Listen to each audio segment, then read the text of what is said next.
그러면 다음은 에릭 제라도 교수님의 세 번째 발표를 청해 듣겠습니다. 에릭 제라도 교수님의 발표는 코로나 시대의 무형문화유산 보호를 위한 국가의 역할입니다. 에릭 제루도 교수님은 필리핀 산토 토마스 대학의 문화재 환경보호센터의 소장이고 또 문화유산대학원 교수이십니다. 현재 필리핀 문화부 관광국 및 국립문화예술위원회 문화교육 프로그램의 문화유산 컨설턴트를 맡고 계십니다. 유네스코 세계문화유산협약의 필리핀위원회 집행위원과 유네스코 무형문화유산보호협약 필리핀 대표단을 지내셨습니다. 자, 그럼 에릭 제루도 교수님 발표를 부탁드리겠습니다. 감사합니다. 이렇게 온라인으로 참석하시는 모든 분들께 인사를 드립니다. 특히 2020 세계문화유산 포럼의 주최 측에 진심으로 감사드리고 베벌리, 로티스타, 파도조이나스 제 동료분들께 감사드립니다. 이 본 발표를 위해서 많은 준비, 노력을 해주셨습니다. 저는 필리핀에 있는데 이 주제로 발표를 하겠습니다. 불소 필리핀 무형문화유산 그리고 코로나19 이 팬데믹 기간 동안의 무형문화유산입니다.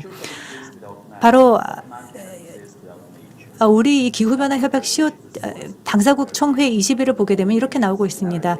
이 자연이라는 것은 인간 없이 존재할 수 있지만 인간은 그렇지 않다는 것입니다. 그리고 인간의 이런 자연적인 유산이라는 것은 바로 문화의 다양성에 바로 출처가 된다는 것입니다.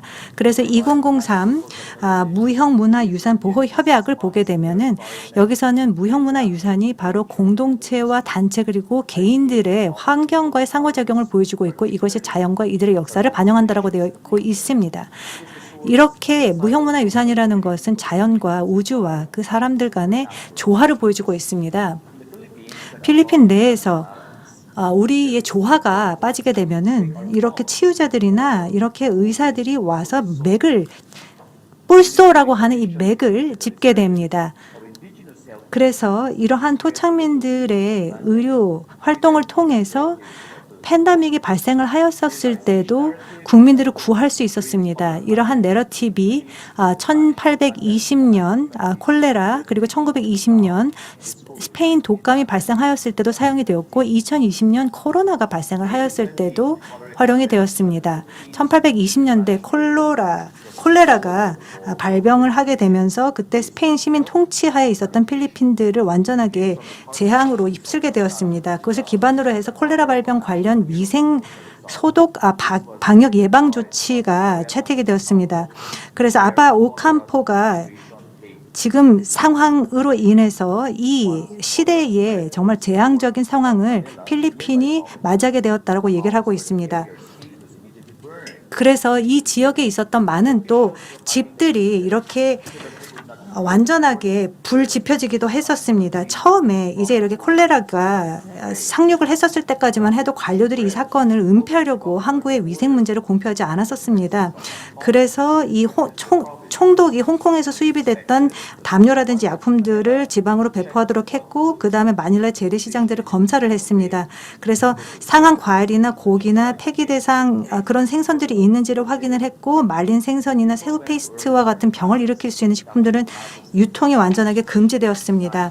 그리고 사람들은 평생 새벽에 미사나 저녁에 매일 참석을 했는데 일부 미사는 심지어 밤부터 이른 새벽까지 계속이 되었습니다. 또 병제 수호성인 산로크를 위한 9일 기도가 끊임없이 낭송이 되었고 성직자들은 정신적 안정을 위해서 노력을 했습니다. 관리들은 그 이후에야나 필리핀 항구 검역 절차 개정을 위해서 분주하게 움직였습니다. 그래서 스페인 식민 정부는 건강 위생에 관한 몇 개 법안을 통과시켰는데 특히 말씀드렸던 콜레라 발병 관련 위생 소독 박역 예방 조치입니다. 이것이 마드리드 위생위원회 그리고 지방위원회가 1884년 필리핀의 식민지를 위해서 발표를 하였습니다. 역사학자인 프란시스 갤로고는 1920년대 발생하였던 필리핀의 스페인 독감 대유행을 광범위하게 연구를 했는데 그 연구 서론에는 미국의 식민지 관료들이 심각성을 이해하지 못했기 때문에 공중보건 문제가 발생했고 공중보건 통계 오판까지 초래했다고 강조를 하고 있습니다. 질병의 원천은 부두 하역에서 하역 인부들 그리고 노동자들이었습니다. 그런데 마닐라 항구 수변을 따라서 일을 하면서 확산을 하게 됐는데 질병이 세계 다른 지역으로부터 해외 유입이 됐다는 것을 보여주고 있습니다. 공식 필리핀 보건 통계에 따르면 스페인 독감 사망률은 7만에서 9만 명이었고 1000명당 6.8에서 9.2명이 사망이 되었습니다. 해안과 육지에서 검역 조치가 시행이 되었습니다. 그래서 봉쇄령이 시행되는 기간 동안 다양한 활동이 수행이 됐는데 감염성 질환 예방 강의가 수행이 되고 의약품과 독감 예방 게시판 배포, 주택 점검, 청소 위생 준수 상황을 점거하거나 안티폴로 시스템 그리고 모든 시장 점검이 있었습니다. 또 뿐만 아니라 캔디를 파는 장소나 아이스크림 판매 업소까지 위생 감독이 시행이 되었고 유기견, 안락사 등의 지시도 있었습니다. 그래서 또 뿐만 아니라 이런 경우에는 생강을 먹을 것을 또 권고를 하기도 하였습니다. 이러한 조치의 이면에 전염병 퇴치 과정에서 어려움이 발생을 하게 되었습니다. 의료진의 파업이나 사태나 사망으로 인해서 인력 보유에 어려움이 있었고 또 서로 책임 넘기는 행태가 있었고 관리들이 이런 내부 갈등을 겪었습니다. 그래서 비상 계획도 나병 환자 수용소라든지 인구 밀집이 높은 교도소와 같은 장소에는 존재하지 않았습니다.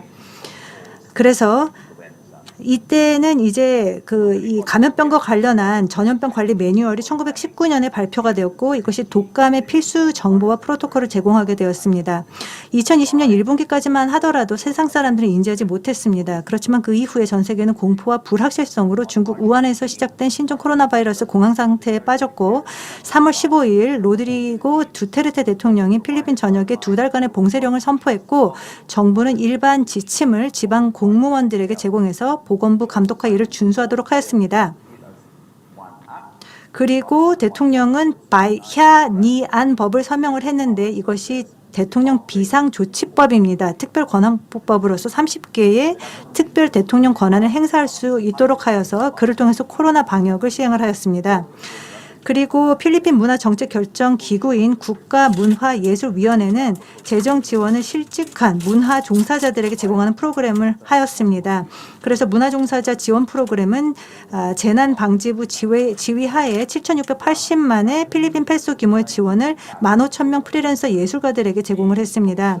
코로나19 문화산업에 대한 영향 규모를 파악하기 위해서 NCCA에서는 온라인으로 코로나가 문화예술에 미친 영향을 파악하는 조사를 하였습니다. 또 NCCA 필리핀 문화교육 프로그램을 통해서 두농 가투투보 프로그램을 시작해서 지역사회 토착 관행 중 국가적인 위기 동안에 이렇게 문화적 회복력과 생존에 대한 내용을 문서화하였습니다. 카톨릭 교회도 마찬가지로 봉쇄 기간 동안은 폐쇄되었습니다. 그렇지만 이러한 헌신하는 강력한 모습을 사람들에게 전달하기 위한 활동을 전개했는데 그것이 바로 등고입니다. 등고라고 하는 것은 내부 안에서 또는 이렇게 지붕 위에서 기도하는 모습들을 지역사회들에게 보여줌으로 인해서 이들의 정신적인 위안을 주었습니다. 이와 관련해서 3가지 이런 영적인 활동들이 진행이 되었습니다. 봉쇄 기간 동안 진행이 됐던 활동입니다. 지금 보시는 것이 띠어땡가오라고 하는 것입니다. 이것이 강제 휴무일입니다. 퉁고 통가오라고도 불리고 있습니다. 산악 지역이 매우 우리 세계문화유산 지역이기도 합니다. 그래서 이 코딜리아 지역인데 여기서는 링겟 라카오, 아빠야오 그리고 빠빠야가 포함이 됩니다. 그래서 이 지역에 있는 리더들이 공공복지를 매우 중요하게 생각을 하였고 그리고 또한 이 지역의 가버넌스를 매우 중요하게 생각을 하였습니다. 그리고 이러한 토착민들의 지혜를 알리는 작업을 하였습니다. 그리고 이러한 지식들은 우리를 안전하게 강하게 지켜줬다고 생각을 했습니다. 그 다음은 3월 30일 식량 구호 물자의 수요 폭증 문제가 발생하게 되자 이곳의 시장이 산악지역주 지방정부가 식량 구호 물자를 국가복지당국으로부터 받지 않겠다고 선언을 했습니다. 대신 그 식량을 보다 취약한 지역에 제공을 해줄 것을 요청을 한 것입니다. 이것을 에라 땡가오 사데이 파레 까바야 뚱가오라고 불립니다. 그리고 그 옆 지역에서는 뚜마오, 뚜가오라고 불리고 있습니다. 또는 컬링가에서는 닐링이라고 부르는 말입니다. 그래서 이 단어 자체 여러 가지 맥락에서 이해될 수 있습니다. 주노라는 것은 산악 지역에서 행악을 하고 있는 축제를 의미하고 있습니다. 또 떼어는 농부가 작업량을 가구원들과 작업반 내에 할당할 수 있도록 결정할 수 있는 시간적인 여유를 줍니다. 그래서 가용자원을 평가할 수 있습니다. 또 뿐만 아니라 태어는 심각한 환경적인 제약이 있는 기관에 활용이 되고 주로 심각한 질병이나 역병 확산을 막기 위해서 운영이 됩니다. 태어는 공동체가 중요한 사안, 즉 일반 복지에 영향을 미치는 사안에 집중할 수 있는 수단을 제공합니다. 그래서 루존 지역사회 방역이 코로나 창궐 기간에 적용이 되면서 산악 지역은 떼일 땡가오라고 하는 생활 전통을 통해서 물자를 얻었습니다. 산악 지역 한 곳에서는 테어라고 하는 닭고기와 소금에 절인 고기를 곡물로 바치면서 수행이 됐습니다. 이를 창떼라고 부르고 있습니다. 그래서 고아바와 같은 식물인 티켄을 나무 위에 걸어놓고 그리고 제사를 마치고 카라바오 두개골을 집 앞에 두고 또 중요한 장소에 배치를 했습니다. 이는 마을 내외로 지역 주민들이 출입을 하지 못하고 이동을 하지 못한다는 것을 표식하는 것이었습니다. 또 다른 지역에서는 떼에라고 하는 또는 땡가오라고 하는 풀뭉치를 느슨하게 묶어서 사용을 했습니다. 또 사가다우 마을에서는 원로들이 세데이라고 하는 이런 질병을 퇴치하는 의식을 하기도 하였습니다. 또 뿐만 아니라 닭의 내장으로부터 예지적인 징조를 얻는 만행테이를 수행을 하는 경우도 있었습니다. 이를 통해서 불을 지폈고 바이러스를 격대했습니다. 지금 보시는 것이 나룻입니다. 나룻 아방 그리고 앞깁입니다. 이것은 이러한 토착민들이 행하고 있는 이 강의 의식입니다. 이 지역은 누에바 비스키아 이사벨라 카카얀 지방으로 구성이 되고 있습니다. 그리고 엘리오 그란데 데 카가얀 강이 흐르고 있습니다. 그리고 카가얀 계곡의 지역은 이따위트, 이바나그, 요가드, 갓땅 토착민들의 거주인이기도 합니다. 그래서 4개 토착 공동체들은 유산을 공유하고 있는데 아누두 또는 강에 씻겨 내려감이라는 뜻으로 불려지고 있습니다. 이에 따라서 이타위트에서는 아나누드라고도 부르기도 했습니다. 그래서 헤로드 델라루즈 문화 보유자가 말한 것처럼 이 전통은 아말룽에서 행해졌고 재물을 가득 실은 배를 강에 따라 씌워 보내면서 코로나를 퇴치하고자 했습니다.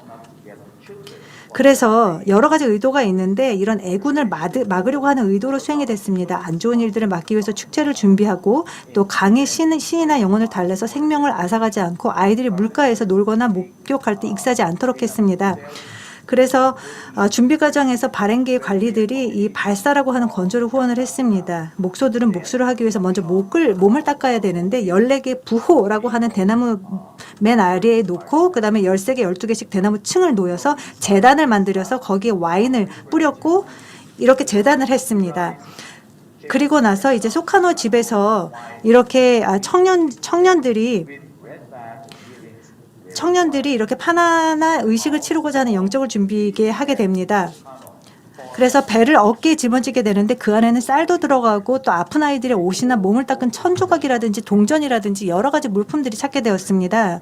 그래서 이 소카노의 집에서 청년들이 전통적인 이따위트 복장을 하고 사람들의 행렬을 하게 됩니다.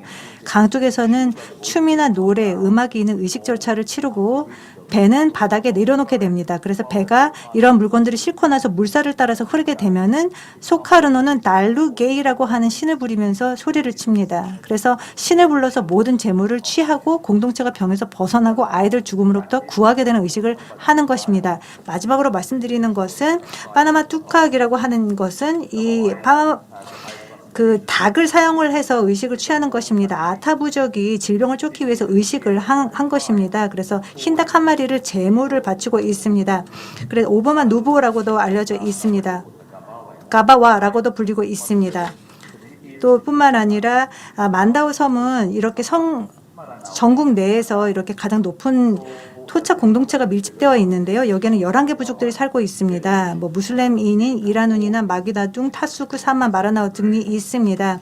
그래서 이러한 지역에서 이 토착민들이 만나서 자신들의 관습을 수용을 하게 됩니다. 나라 전체의 봉쇄령이 시행이 된 이후에 아따 부족들은 질병을 쫓기 위해서 의식을 행하게 됩니다.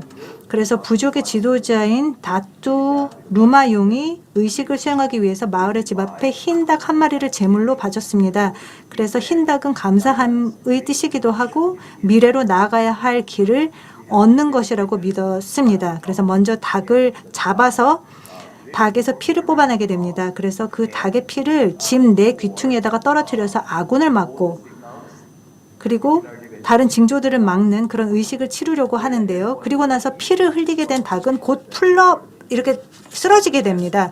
그래서 닭 머리가 만약에 동쪽을 가리키게 된다면 상서로운 일이 곧 일어난다는 것을 의미하는 거고, 머리가 서쪽을 가리키면 신중하게 앞으로 닥칠 문제와 도전에 응해야 된다는 것이고, 머리가 북이나 남을 향하게 되면 공동체 각 구성원들은 모든 책임을 져야 한다고 의미하고 있습니다. 헤겔은 이렇게 얘기를 했습니다. 우리는 역사로부터 배우지 않는 것을 역사로부터 배운다라고 말하고 있습니다. 그리고 필리핀의 인류학자인 분은 모든 사람들이 이제 자연과 조화롭게 살아야 한다. 그리고 이 무형문화 유사라는 것은 하나의 표현이다. 이러한 지역의 조화를 추구하는 것이 중요하다. 그리고 자연과의 조화를 이루는 것이 중요하다. 따라서 인간들은 이러한 지구가 갖고 있는 힘을 두려워해야 된다라고 말을 하고 있습니다. 그 인용문을 말씀을 드리면서 이것으로 제 발표를 마치겠습니다.